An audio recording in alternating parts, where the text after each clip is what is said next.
नमस्कार दर्शक बंधु, आपण मानकु उत्कल न्यूज पॉइंट को स्वागत। आज आपण देखा जाउछंती राज्य तथा देश विदेशर किछि गुरुत्वपूर्ण खबर। चलंतु नजर पकाइबा आजिर मुख्य खबर उपरे। आजिर मुख्य खबर रे रहिछि प्रकाश पाइला ओटीईटी रिजल्ट। 1,06,041 जन परीक्षार्थी उत्तीर्ण। भड़ा घरे चलीथिला देह बेपार। 3 जन देहजीवी सह ग्राहक को धरिला पुलिस। हाईकोर्टर निर्देश 3 मास भितर शेष कर पुरी श्रीमंदिर रत्न भंडार गणति। ओडिशार शिल्पायन को नुआ गति। 31 बृहत प्रकल्प को जमी आवंटन पाई मंजूरी। जमी पट्टारे रहिब क्यूआर कोड। किणा बिकारे कमिब ठकेई। गतकाली श्रमिक संगठन करिथिला धर्मघट। जानवाहन साधारण जीवन यात्रा आंशिक बाधा प्राप्त। जातिसंघ सुरक्षा परिषद रे पाकिस्तान को दोहरा झटका। भारत पाई बड़ विजय। बाजिला राज्यसभा निर्वाचन बिगुल। चलित मास शेष सप्ताह विज्ञप्ति। शिशु मानकु मिलिब पुष्टिकर खाद्य। सरकार तरफरु कराजिब अंगनवाड़ी भोजीर कार्यक्रम। विधानसभा बजेट अधिवेशन 16 रे बसिब सर्वदलीय बैठक। बड़ आंदोलन नहीं बीजेडी प्रस्तुत बैठक।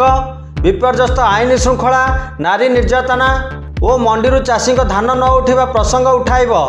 विजिलेंस जाल रे जूनियर असिस्टेंट 2,38,00,000 टंकार सरकारी अर्थ हड़प। किन्नर हत्या मामला मुख्य अभियुक्त को एनकाउंटर कला पुलिस। राज्य में बढ़ुची साइबर ठकेई। खूब शीघ्र उद्घाटन हम 20टी जिले में नूतन साइबर थाना। काली मेला रे जल पलटि जहर। किडनी रोग में सर्वाधिक आक्रांत। पॉल्यूशन पाई आउ 10,000 कटिबनी चालाण। परिवहन मंत्री को सूचना। दर्शक बंधु, संपूर्ण खबर को जानवा हेले भिडियोटी को शेष पर्यंत देखंतु एवं चैनल को सब्सक्राइब करी बेल आइकन दबाई दियंतु, जहाद्वारा प्रतिदिन एमिति ताजा खबर सर्वप्रथमे पाई परिबे। चलंतु आरंभ करिबा आजिर प्रथम खबर। प्रकाश पाइला ओटीईटी रिजल्ट। 1,06,041 परीक्षार्थी उत्तीर्ण। डिसेम्बर 25 तारिख में परीक्षा होइथिबा ओडिशा शिक्षक योग्यता परीक्षा ओटीईटी रिजल्ट घोषणा करा जाइछि। पेपर 1 रे 45,000 परीक्षार्थी परीक्षा देइथिबा बेले सेमानक मध्यरु 32,000 उत्तीर्ण होइछन्ति। सेहीपरि पेपर 2 रे 1,08,000 परीक्षार्थी मध्यरु 73,954 जन उत्तीर्ण होइछन्ति। दुईटी पेपर को मिसाइले मोट 1,06,041 जन उत्तीर्ण होइथिबा सूचना मिली। परीक्षार्थी माने निज रिजल्ट देखिबा पाई बोर्डर अधिकृत वेबसाइट www.bsioodisha.ac.in को जाई देखि पारिबे। परवर्ती खबर। हाईकोर्टर कड़ा निर्देश। 3 मास भितर शेष कर पुरी श्रीमंदिर रत्न भंडार गणति। 3 मास भितर रत्न भंडार गणति शेष करने को हाईकोर्टर निर्देश। 1978 गणति सहित वर्तमान गणति मेल करने को निर्देश रही। रत्न भंडार चाबी हजिबा प्रसंग में जस्टिस रघुवीर दास यही रिपोर्ट विधानसभा रे उपस्थापन करने को निर्देश देइछन्ति। 3 मास पर एने हाईकोर्ट रे कम्प्लेक्स रिपोर्ट दाखल करिवे राज्य सरकार। परवर्ती खबर। भड़ा घरे चलीथिला देह बेपार। 3 जन देहजीवी सह ग्राहक को धरिला पुलिस। खोर्धा विकास नगर रे सेक्स रैकेट ठाब होइछि। एक भड़ा घरे चलीथिला देह बेपार। खबर पाई खोर्धा थाना पुलिस और स्पेशल स्क्वाड टीम चढ़ाऊ करिथिला। 3 जन देहजीवी और 4 जन ग्राहक को पुलिस धरिछि। गत किछि दिन धरी यही सेक्स स्कैंडल चलीथिला। कौनसी सूत्रु खबर पाई क्राइम ब्रांच और special squad incharge Ravi Narayan भंजक नेतृत्व में टीम चढ़ाऊ करिथिला। पुलिस चढ़ाऊ समय रे घर भितर कबाट न खोलिबारु कबाट भांगी भितर को पशिथिला। सेतबेले घर भितर ग्राहक और देहजीवी मानकु असंजत अवस्था रे धरिथिला। परवर्ती खबर। ओडिशार शिल्पायन को नुआ गति। 31 बृहत प्रकल्प को जमी आवंटन पाई मंजूरी। राज्य में शिल्प और पुंजीनिवेश को त्वरान्वित करने दिगरे ओडिशा सरकार एक बड़ पदक्षेप ग्रहण करिसेंति। इडको अध्यक्षा श्रीमती उषा पाढ़ी अध्यक्षतार अनुष्ठित जमी आवंटन कमिटी बैठक में दीर्घ दिन अटकी रही 31 गुरुत्वपूर्ण शिल्प प्रकल्प पाई जमी आवंटन को अनुमोदन करा जाइछि। यही बैठकर निष्पत्ति राज्य में विपुल पुंजीनिवेशर बाट फिटिबा सह व्यापक नियुक्ति सुजोग सृष्टि करने दिगरे एक गुरुत्वपूर्ण माइल खुंट साब्यस्त हेब। ଏହି ଅନୁମୋଦିତ ପ୍ରକଳ୍ପଗୁଡ଼ିକ ମଧ୍ୟରେ ଏକ ବଡ଼ ଅଂଶ MSME କ୍ଷେତ୍ରରେ ହୋଇଥିବା ବେଳେ ଏଥିରେ ପୋଷାକ ଓ ବୟନଶିଳ୍ପ, ଖାଦ୍ୟ ପ୍ରକ୍ରିୟାକରଣ ଏବଂ ଇଞ୍ଜିନିୟରିଂ ଭଳି ବିଭିନ୍ନ ଉଦୀୟମାନ କ୍ଷେତ୍ରର ପ୍ରସ୍ତାବ ସାମିଲ ରହିଛି। ବିଶେଷ ଭାବରେ ରାଜ୍ୟର ସନ୍ତୁଳିତ ବିକାଶକୁ ଗୁରୁତ୍ୱ ଦେଇ କୋରାପୁଟ, କଳାହାଣ୍ଡି ଏବଂ ରାୟଗଡ଼ା ଭଳି ଅଣଶିଳ୍ପାଞ୍ଚଳ ତଥା ପଛୁଆ ଜିଲ୍ଲାଗୁଡ଼ିକରେ ପ୍ରସ୍ତାବିତ ପ୍ରକଳ୍ପଗୁଡ଼ିକୁ ପ୍ରାଥମିକତା ପ୍ରଦାନ କରାଯାଇଛି। ପରବର୍ତ୍ତୀ ଖବର, ଜମି ପଟ୍ଟାରେ ରହିବ QR କୋଡ୍, କିଣାବିକାରେ କମିବ ଠକେଇ। କମିବ ଜମି କିଣାବିକା ଠକେଇ, ମାଲିକାନାରେ ଆସିବ ସ୍ୱଚ୍ଛତା। ଏଣିକି ଜମି ପଟ୍ଟାରେ ରହିବ ଇଲେକ୍ଟ୍ରୋନିକ ଯୁକ୍ତ QR କୋଡ୍। ସ୍କାନ୍ କଲେ ବାହାରିବ ଜମି ମାଲିକଙ୍କ ସମ୍ପୂର୍ଣ୍ଣ ତଥ୍ୟ। ଜାଲିଆତି କଲେ ତହସିଲଦାର ଏବଂ RIଙ୍କ ପାଖକୁ ସିଧା ମେସେଜ ଆସିବ। ଏନେଇ ରାଜସ୍ୱ ମନ୍ତ୍ରୀ ସୁରେଶ ପୂଜାରୀଙ୍କ ସୂଚନା। ରାଜସ୍ୱ ମନ୍ତ୍ରୀ କହିଛନ୍ତି, କେନ୍ଦ୍ର ଓ ରାଜ୍ୟ ସରକାରଙ୍କ ମିଳିତ ଉଦ୍ୟମରେ ନୂଆ ଜମି ପଟ୍ଟା ଆସିବ। ଜମି ପଟ୍ଟାରେ ଇଲେକ୍ଟ୍ରୋନିକ ଯୁକ୍ତ QR କୋଡ୍ ରହିବ। ପଟ୍ଟାରେ ଥିବା QR କୋଡ୍ରେ ସ୍କାନ୍ କଲେ ସମ୍ପୂର୍ଣ୍ଣ ତଥ୍ୟ ବାହାରିବ। ପରବର୍ତ୍ତୀ ଖବର, ଗତକାଲି ଶ୍ରମିକ ସଂଗଠନର ଦେଶବ୍ୟାପୀ ଧର୍ମଘଟ ପଡ଼ିଲା ଆଂଶିକ ପ୍ରଭାବ। ଗତକାଲି କେନ୍ଦ୍ର ସରକାରଙ୍କ ଶ୍ରମିକ ନୀତିକୁ ବିରୋଧ କରି ଦେଶବ୍ୟାପୀ ଧର୍ମଘଟ ଓ ହରତାଳ ଡାକରା ଦେଇଥିଲା 10ରୁ ଅଧିକ ଶ୍ରମିକ ସଂଗଠନ। ସକାଳ 6ରୁ ସନ୍ଧ୍ୟା 6 ଯାଏ ଦିଆଯାଇଥିଲା ବନ୍ଦ ଡାକରା। ବିଜୁ ଶ୍ରମିକ ସାମୁଖ୍ୟ, କଂଗ୍ରେସ, ବାମ ଦଳର ବନ୍ଦକୁ ସମର୍ଥନ କରିଥିଲେ। ମନରେଗା ଉଚ୍ଛେଦ ସହ କେନ୍ଦ୍ର ସରକାରଙ୍କ ଶ୍ରମିକ ସ୍ୱାର୍ଥ ବିରୋଧୀ 4ଟି ଶ୍ରମ କୋଡ୍ ବାତିଲ ଓ ଅନ୍ୟାନ୍ୟ ଦାବି ନେଇ ଦେଶବ୍ୟାପୀ ବନ୍ଦ ଧର୍ମଘଟ କରିଥିଲା ଟ୍ରେଡ୍ ୟୁନିୟନ। ଫଳରେ ପରିବହନ, ବ୍ୟାଙ୍କ ଓ ସରକାରୀ କାର୍ଯ୍ୟାଳୟ ଉପରେ ବନ୍ଦର ପ୍ରଭାବ ଆଂଶିକ ପଡ଼ିଥିଲା। ଏହି ଧର୍ମଘଟରେ ଦେଶର 30 କୋଟି ଶ୍ରମିକ ଦାବି କରିଥିଲା ଟ୍ରେଡ୍ ୟୁନିୟନ। ଭାରତ ବନ୍ଦ ଯୋଗୁଁ ଦୋକାନ ବଜାର, ଗାଡ଼ି ଚଳାଚଳ ଆଂଶିକ ପ୍ରଭାବ ରହିଥିଲା। ପରବର୍ତ୍ତୀ ଖବର, ବାଜିଲା ରାଜ୍ୟସଭା ନିର୍ବାଚନ ବିଗୁଲ। ଚଳିତ ମାସ ଶେଷ ସପ୍ତାହରେ ବିଜ୍ଞପ୍ତି। ଓଡ଼ିଶାରୁ ରାଜ୍ୟସଭାର 4ଟି ଆସନ ଏପ୍ରିଲ ପ୍ରଥମ ସପ୍ତାହରେ ଖାଲି ହେବାକୁ ଯାଉଥିବାରୁ ଚଳିତ ମାସ ଶେଷ ସପ୍ତାହରେ ନିର୍ବାଚନ ବିଜ୍ଞପ୍ତି ପ୍ରକାଶ ପାଇବ। ଏହାକୁ ନେଇ ବିଜେଡି, ବିଜେପି ଓ କଂଗ୍ରେସ ମଧ୍ୟରେ ରାଜନୈତିକ ଗତିବିଧି ବୃଦ୍ଧି ପାଇଛି। ରାଜ୍ୟସଭାରେ ବର୍ତ୍ତମାନ ବିଜେଡିର 7 ଜଣ ଓ ବିଜେପିର 3 ଜଣ ସାଂସଦ ରହିଛନ୍ତି। ଆସନ୍ତା ଏପ୍ରିଲ 2ରେ ବିଜେପିର ସୁଜିତ କୁମାର ଓ ମମତା ମହନ୍ତ ଏବଂ ବିଜେଡିର ମୁଜିବୁଲା ଖାନ ଓ ନିରଞ୍ଜନ ବିଶିଙ୍କ କାର୍ଯ୍ୟକାଳ ଶେଷ ହେବ।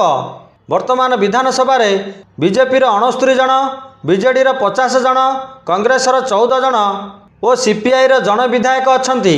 3 ଜଣ ସ୍ୱାଧୀନ ବିଧାୟକ ବିଜେପିକୁ ସମର୍ଥନ କରୁଛନ୍ତି। ସଂଖ୍ୟା ଆଧାରରେ 3ଟି ଆସନ ପାଇଁ ବିଜେପି ଓ ବିଜେଡି ପାଖରେ ସ୍ପଷ୍ଟ ବହୁମତ ଥିବାରୁ ଚତୁର୍ଥ ଆସନକୁ ନେଇ ରାଜନୈତିକ ଛକାପଞ୍ଚା ସୃଷ୍ଟି ହୋଇପାରେ। ବିଜେଡିରୁ ନିଲମ୍ବିତ ବିଧାୟକ ଅରବିନ୍ଦ ମହାପାତ୍ର ଓ ସନାତନ ମହାକୁଡ଼ଙ୍କ ଭୋଟ କୁଆଡ଼େ ଯିବ ତାହା ଉପରେ ସମସ୍ତଙ୍କ ନଜର ରହିବ। ପରବର୍ତ୍ତୀ ଖବର, ଶିଶୁମାନଙ୍କୁ ମିଳିବ ପୁଷ୍ଟିକର ଖାଦ୍ୟ। ସରକାରଙ୍କ ତରଫରୁ କରାଯିବ ଅଙ୍ଗନବାଡ଼ି ଭୋଜି କାର୍ଯ୍ୟକ୍ରମ। ଅଙ୍ଗନବାଡ଼ି ପିଲାଙ୍କୁ ଭୋଜିରେ ମିଳିବ ପୁଷ୍ଟିକର ଖାଦ୍ୟ। ଖୁବ୍ ଶୀଘ୍ର ଯୋଜନା ଆରମ୍ଭ କରିବ ମହିଳା ଶିଶୁ ବିକାଶ ବିଭାଗ। ପରବର୍ତ୍ତୀ ଖବର, ବିଧାନସଭା ବଜେଟ ଅଧିବେଶନ 16ରେ ବସିବ ସର୍ବଦଳୀୟ ବୈଠକ। ଆସନ୍ତା 16 ତାରିଖରେ ବସିବ ସର୍ବଦଳୀୟ ବୈଠକ। ବିଧାନସଭା ବଜେଟ ଅଧିବେଶନ ପାଇଁ ବସିବ ବୈଠକ। ବାଚସ୍ପତି ସୁରମା ପାଢ଼ୀଙ୍କ ଅଧ୍ୟକ୍ଷତାରେ ସର୍ବଦଳୀୟ ବୈଠକ ବସିବ। ଆସନ୍ତା 16 ତାରିଖରେ ବିଧାନସଭା ବଜେଟ ଅଧିବେଶନ ଆରମ୍ଭ ହେବ। ସୂଚନାଯୋଗ୍ୟ ଯେ ଫେବୃଆରୀ 17ରେ ରାଜ୍ୟପାଳଙ୍କ ଅଭିଭାଷଣରୁ ଆରମ୍ଭ ହେବ ବିଧାନସଭା ବଜେଟ ଅଧିବେଶନ। 20 ତାରିଖରେ ମୁଖ୍ୟମନ୍ତ୍ରୀ ମୋହନ ଚରଣ ମାଝୀ ଆର୍ଥିକ ବର୍ଷ 2026-27 ପାଇଁ ରାଜ୍ୟ ବଜେଟ ଆଗତ କରିବେ। ବଜେଟ ଅଧିବେଶନ 2ଟି ପର୍ଯ୍ୟାୟରେ ଚାଲିବ ଓ ଏଥିରେ ମୋଟ 28ଟି କାର୍ଯ୍ୟ ଦିବସ ରହିବ। ପ୍ରଥମ ପର୍ଯ୍ୟାୟ ଅଧିବେଶନ ଫେବୃଆରୀ 17 ତାରିଖରୁ 24 ତାରିଖ ଯାଏ ଚାଲିବ। ସେହିପରି ଦ୍ୱିତୀୟ ପର୍ଯ୍ୟାୟ ମାର୍ଚ୍ଚ 9 ତାରିଖରୁ ଏପ୍ରିଲ 8 ତାରିଖ ଯାଏ ଚାଲିବ। ପରବର୍ତ୍ତୀ ଖବର, ଭିଜିଲାନ୍ସ ଜାଲରେ ଜୁନିୟର ଆସିଷ୍ଟାଣ୍ଟ 2 କୋଟି 38 ଲକ୍ଷ ଟଙ୍କାର ସରକାରୀ ଅର୍ଥ ହଡପ। ଭିଜିଲାନ୍ସ ଜାଲରେ Angul CDM officer junior assistant Subrat Kumar Behera ଏକା ସାଙ୍ଗେ 5ଟି ସ୍ଥାନରେ ଭିଜିଲାନ୍ସ ପକ୍ଷରୁ ଚାଲିଥିଲା ଚଢ଼ାଉ। ଖବର ଅନୁଯାୟୀ 2 କୋଟି 38 ଲକ୍ଷ ଟଙ୍କାର ସରକାରୀ ଅର୍ଥ ହେରଫେର ଅଭିଯୋଗରେ ଭିଜିଲାନ୍ସ ପକ୍ଷରୁ ଅନୁଗୁଳ CDM ଅଫିସର ଜୁନିୟର ଆସିଷ୍ଟାଣ୍ଟଙ୍କ ଘରେ ଚଢ଼ାଉ ହୋଇଛି।